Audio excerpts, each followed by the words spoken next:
Okay, so quite a while ago, I started on a project where I wanted to build a TIG welder out of a series of IGBT um, modules that I was able to recover out of a very large spot welder.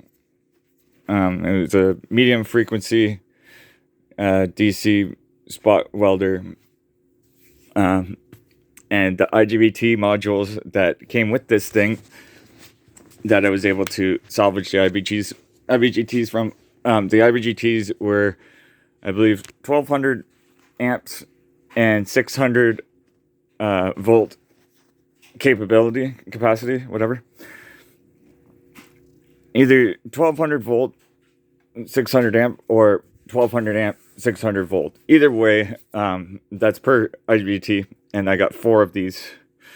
Either way, that's way more than capacity that I feel I need for this project, so we're good to go on those.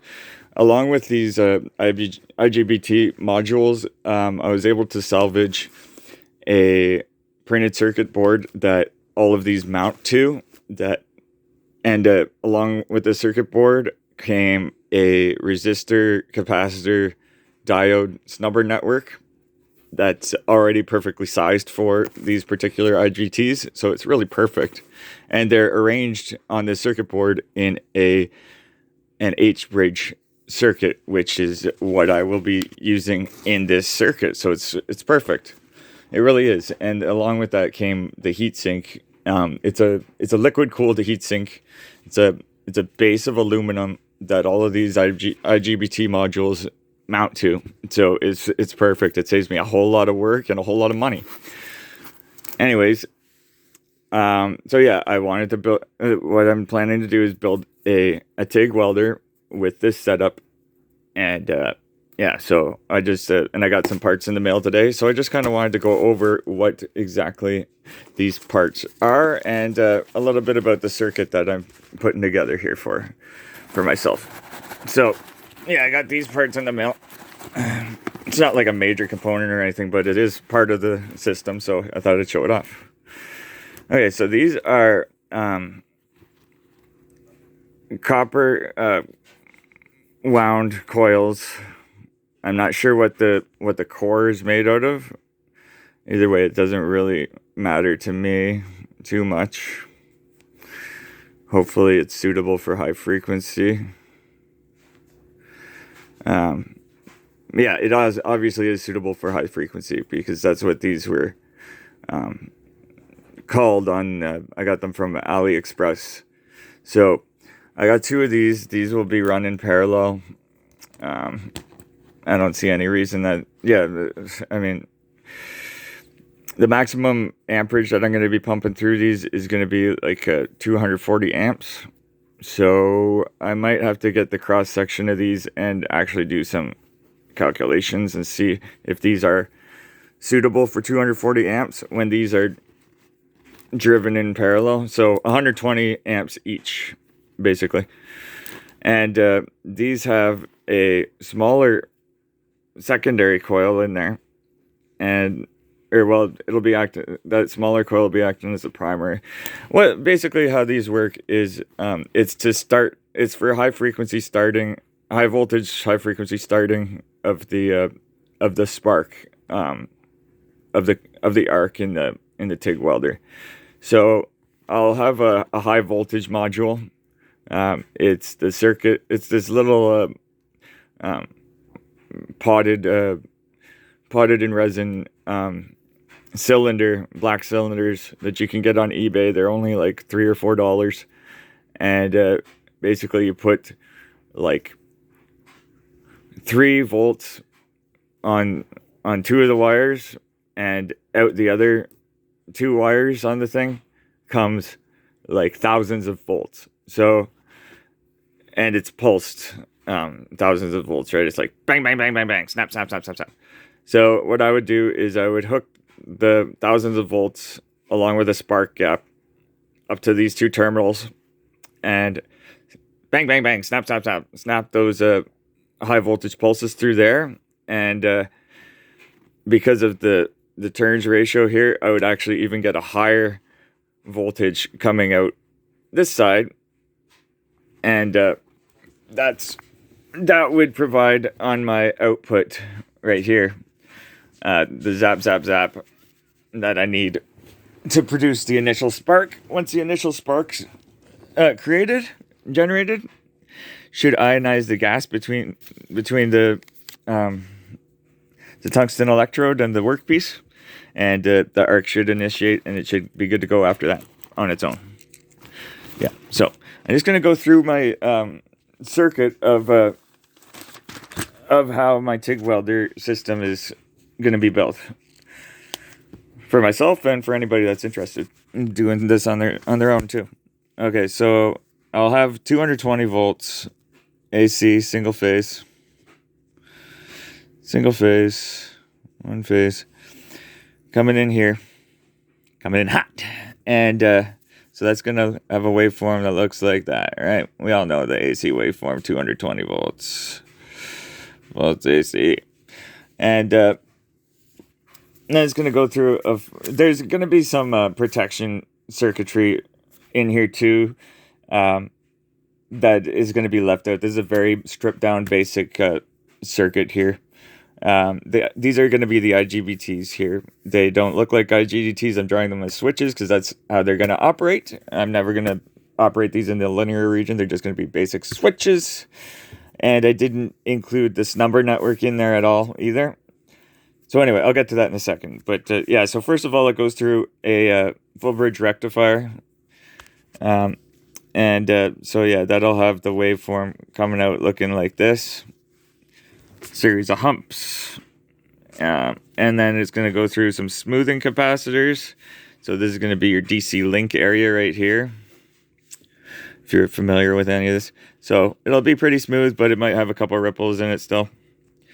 Then it's going to go through, this is your H bridge here. If you're familiar with an H bridge,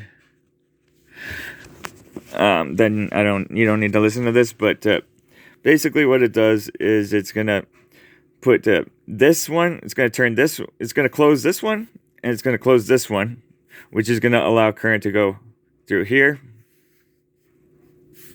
Okay. And then it's going to open every switch, and then immediately after opening every switch, it's going to close that one and close that one, and so the current can now go this way and flow in the opposite direction. And it's going to switch between those two. So these two, and then switch to these two, and then to these two, these two, these two, these two. And by doing that, what you get is a high frequency pulsing back and forth of positive, negative, like going this way, this way, this way, this way, this way, this way, right? So current's going to go one way, and then it's going to go the other way, and then one way, the other way, one way, the other way, right? So, and you can, whatever pulse you do that at, or whatever frequency you do that at, is going to be what you're going to get out of this waveform here. So yeah, that's going to be your high frequency. And the reason that you want to do high frequency here is because then the size of this transformer here is going to drastically reduce. The higher frequency it is, the more power your transformer can handle in a smaller form factor. So you need the right type of ferrite core for this, and I bought one. It was like $150 or something, and it's beautiful. Actually, I'm going to show that to you because it really is a nice piece of work. It's really, really beautiful. Oh boy. Oh, I taped it up. Jeez, I'm going to have to open this up.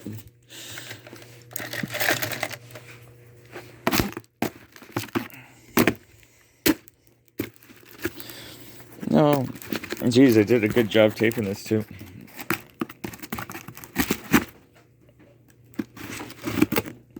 Okay, hold on. And like they say in Zelda, da-na-na-na. I got this from Mouser. All right, look at these bad boys. Is that not a beautiful piece of transformer core or what? That is one solid piece of ferrite. I love that. It's so beautiful. All right. So yeah, that's a piece of high frequency wisdom there. I forget what I calculated out the power handling capacity that is at the frequency I'm going to be running this thing. I believe I'm going to try to get up to 25 kilohertz. It's going to be my operating frequency. And at that frequency, I can get like something like 10 kilowatts, 10 kVA, something like that, which is plenty. Okay, so that brings us our high frequency, right? And then it's going to come out of here with a center tapped transformer.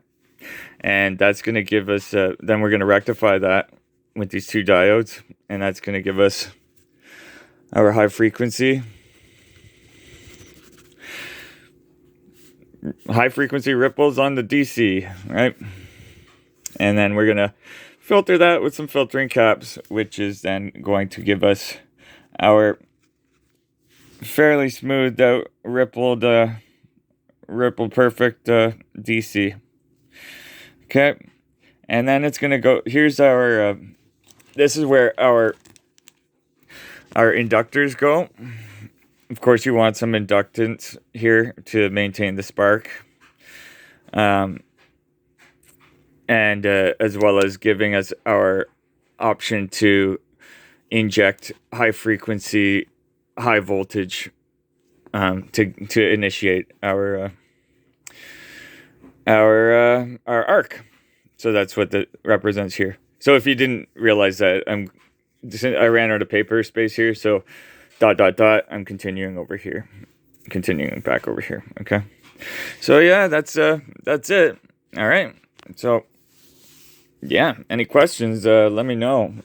Hopefully this shouldn't take me too many more months to finish. I mean, I'm going months, but I'm on disability right now, so I'm on a strict budget. I can only spend maybe $50 to $100 on this type of stuff per month, and I'm living with my parents again. So anyway, all right, that's it for now. Enjoy. Thanks for watching. Subscribe, comment, rate. Love me long time. Peace in the Middle East.